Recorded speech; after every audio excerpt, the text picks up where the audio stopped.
International institutions like the World Bank have identified that development can only take place in a comprehensive manner if all sectors of the economy are borne along.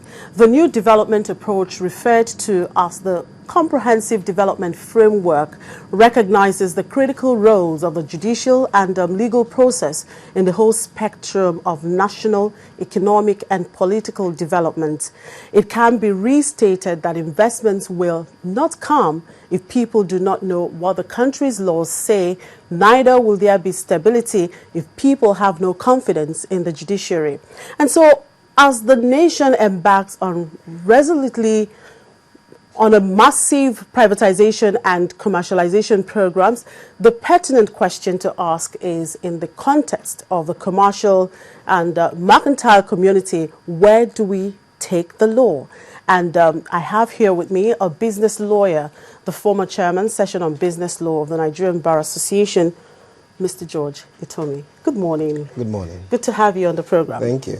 Well, as a business lawyer, what are your views about business dispute resolution in Nigeria? Well, it's still very much at an infant stage, although the recognition of its importance to the development of the economy is becoming more and more visible.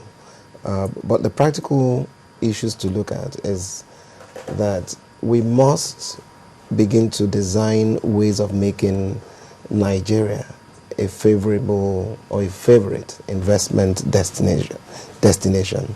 And to do that, any investor will tell you that two things he looks at when he wants to take an investment decision is what are the laws that govern these investments when they come in, and if there is a problem, how do you get them resolved?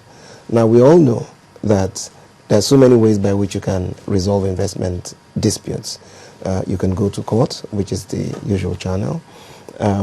You can ask for mediation, which is popular, but by far the most popular is arbitration, commercial arbitrations. And now, when you talk about commercial arbitrations, there are so many facets to it, and it's our ability or inability in this country to key in to the international commercial arbitration framework that makes it difficult for arbitrations to thrive in Nigeria. And so what we should be looking at is how ways of ensuring that we become a preferred destination. Now, how do you get into arbitration? It can be contractual. That's actually the hallmark of arbitration, freedom of the parties to choose how their dispute should be resolved.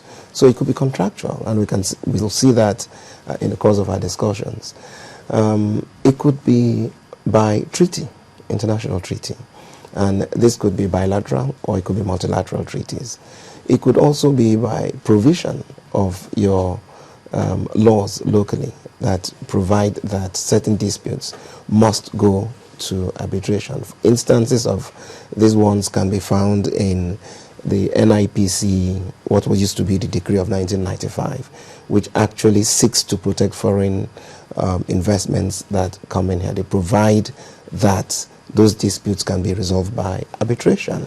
And then you have the Petroleum Act, the first schedule, Rule 41 also provides for that, which is why a lot of disputes in that sector, disputes to do with the disagreements about the leases, the tenure, financial implications and all that, go for resolutions.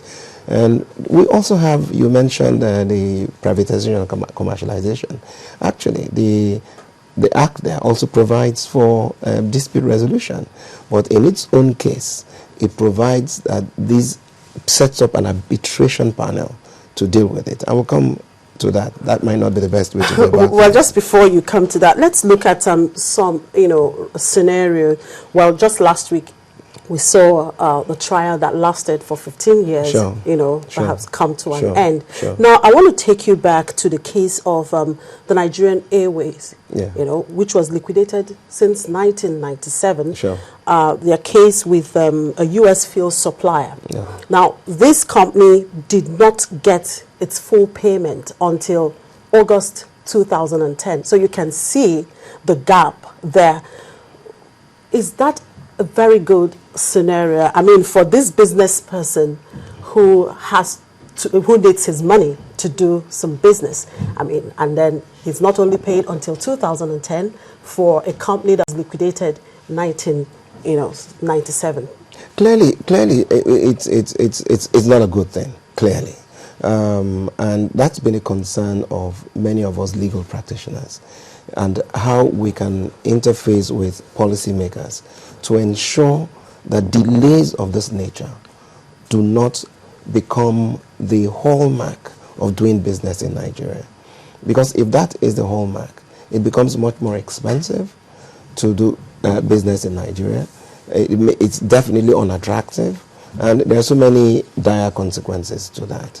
Now, one of the causes for delay, when we look at delays, a cocktail of factors can affect delays. But one of the things which goes to the integrity of the system is that very often you find situations in which parties agree to arbitration, and then a dispute arises. Before you know it, one of the parties, in clear breach of that understanding, runs to court, tries to get an injunction, tries to do something funny. Now, what we are advocating is that instead of a judge sitting on such a matter to determine whether or not he has jurisdiction, because that's what such a dispute will throw up, he should not even consider it. Once there's a provision for arbitration, send the parties right back. Because the moment you assume jurisdiction, even if it's to decide whether or not you have jurisdiction, the delay begins. And we know that these disputes, any aspect of it can go up to the Court of Appeal, to the Supreme Court, and come back. And those are the things. And the average time for litigation in Nigeria at the High Court level is anything 4 to 5 years. Same thing in the Court of Appeal, Supreme Court. So you can see where these delays come in. So there's so much by way of education we have to give to ourselves. And really, when parties do that, they should actually be sanctioned. I was involved in a matter in which arbitration was in London. We were all in London for the arbitration when we were served with papers to say that the Federal High Court in Abuja had issued some form of injunction stopping the arbitration process and all that. And everybody there took umbrage to it. It shouldn't happen. Why should you do it? There are dire consequences under international law if you did that. And I mean, wisdom prevailed, because when I called the then Attorney General, it was a dispute that involved the federal government. He moved quickly to stop it. But if he had not done it, and we had had to do parallel litigations, arbitration in London, litigation in Nigeria, I can tell you that it could end up with punitive damages against the federal government. And I dare say that there are instances where this has occurred. So we have to be very circumspect about how we allow the judicial system interfere with dispute resolution. Happily, many states are beginning to recognize that. Lagos, as always the leading state, have multi-door court houses now, where they have an ADR judge who actually actively encourages that disputes should be resolved in an alternative fashion if it can be helped. They recently established the Lagos Court of Arbitration, which is a very good thing. And I think it's a worthy example, because once you begin to do things like that, you boost investor confidence. And when you boost investor confidence, they take very little time in deciding to come into your area. And let's face it, you are not looking at investments only in Lagos State. Any state that desires to attract international investments, not even international investments, local investments, Because one scenario that's beginning to present itself is that even local investors are becoming very wary about dispute resolution climate in Nigeria, and they are even opting for international arbitration, even when the applicable law is Nigerian law. That is an indictment of the system. So, and I think we must begin to understand that there is a very close relationship between how we allow our investment laws and the arbitration rules work and the attraction of foreign investment into this climate. All right, you did mention the ADR, Alternative Dispute Resolution. Mm-hmm. Now, is it really cheap? Because some people have argued that it could in fact be more costly. Well, clearly, some aspects of arbitration can be very expensive. But when you look at it, very often the disputes that are involved when you go to full-scale arbitration are not cheap disputes. So it's sensible for you to build it in your costs when you are making up your business plan. Because what should perhaps concern you is that it's becoming protracted. So that speedy, almost automatic scenario that used to be the hallmark of arbitration, we're beginning to lose, because as disputes become more complex, as lawyers, my profession, my colleagues, become a little bit more adept at what they do, they find ways of frustrating it. So you're actually getting arbitrations that are lasting just as long as cases. So why is in this? Court. So that should not be. Yeah, why is this ADR not popular in our environment? It is. I wouldn't say it's not popular. It's popular, but it could even be better. It's popular, but it could even be better. There are more and more disputes that are being resolved outside the courtroom. But what we must understand is that this is a very dynamic environment. The population is massive. The business activities are huge. What we're not doing is we're not keeping pace with the infrastructure that's required to settle these. Even our courts are overloaded. I mean, there are judges who sit on call-over days on 200 cases. How do they survive? And once a case is reserved for judgment, the judgment must be given within 3 months. So it's huge. Now, what we must do is continue to educate, because education is important, enlightenment is important. Both investors, the law regime, lawyers and judges, and begin to partner with international arbitration centers to begin to resolve disputes here. And talking about attracting this sort of presence in Nigeria, we must not ignore what the role politics plays. When you witness the sort of instability or the sort of things we see all around us, investors worry. When your polity gets overheated, they worry.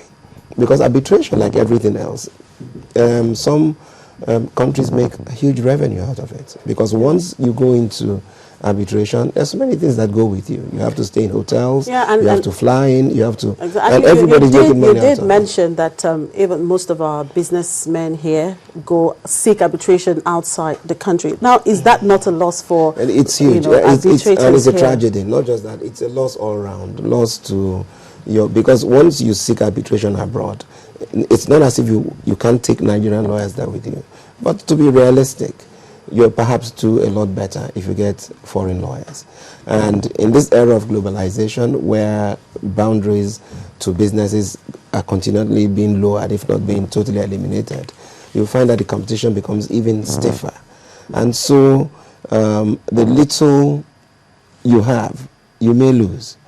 So key to everything is that investment funds don't have sentiment. They go where they're most welcome. So, and you just look at it yourself. If you had X amount of money to invest and you had alternatives, which include investing out of this place, what would you do? Your natural instinct, notwithstanding your high sense of patriotism, will say, look, protect this investment first. No degree of patriotism will allow you go through your money any which way.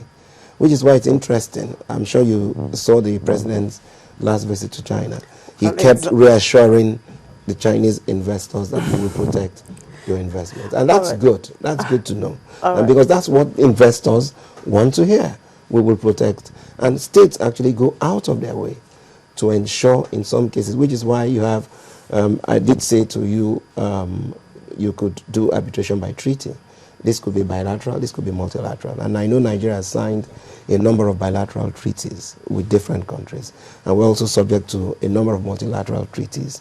This is a welcome development, because what it simply just does is it allows individuals and companies to go to arbitration, be it in Nigeria